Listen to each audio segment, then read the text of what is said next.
Hey, church family. I wanted to take this opportunity to provide you with another word of encouragement as we continue to pray for the end of this pandemic. Now, the question that many Christians are asking is this: is it safe for us to return to church? Now, I have no intention of trying to convince you that there is no risk of catching the coronavirus if you come back to church. And yet, it's also important for us to realize that many in the mainstream media are actually engaging in fear-mongering for the sake of their own ratings. The fact of the matter is this, that young people and children have a very, very low risk of dying from the coronavirus. And those between the ages of 18 and 45, they have a mortality rate of 0.01%.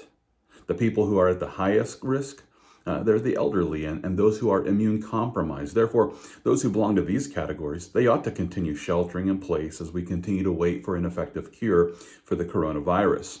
At the same time, though, we can rejoice in knowing that we've successfully flattened the curve here in Austin, Texas. And now that we have, well, it's time to set aside the fears that we embraced at the beginning of this pandemic.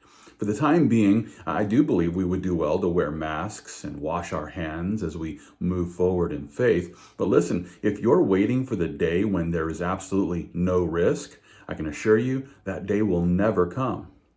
You know, there's always a risk to be alive. There's always a risk when we leave our homes. There's always that chance that this might be the last day of our life.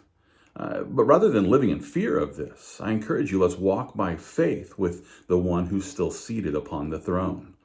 I like the encouragement that Paul presented in 1 Corinthians chapter 16. It's there where he declares, "Watch, stand fast in the faith, be brave, be strong. Let all that you do be done with love."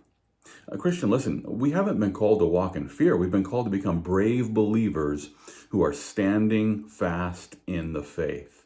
And with this as the goal, I encourage you, let's become those brave believers. Let's be brave and be strong. Let's walk by faith as we prepare to return to our fellowship of faith. I invite you to join us this Sunday for our 9:15 or our 11:15 a.m. service. We're going to consider the story of Zacchaeus and the way that he climbed the tree so that he could connect with Jesus. And if you're still unable to attend because you belong to a high-risk category, well, then I invite you to join us for the live stream of our second service. This will begin at 11:15 a.m. right here at calvarysouthaustin.com. Finally, if you have questions about the measures that we're taking to create a safe place to worship, please don't hesitate to connect with us. You can send us your questions through email at info@calvarysouthaustin.com. I hope to see you Sunday here at Calvary South Austin. But until then, let's stand strong in the faith for the glory of God.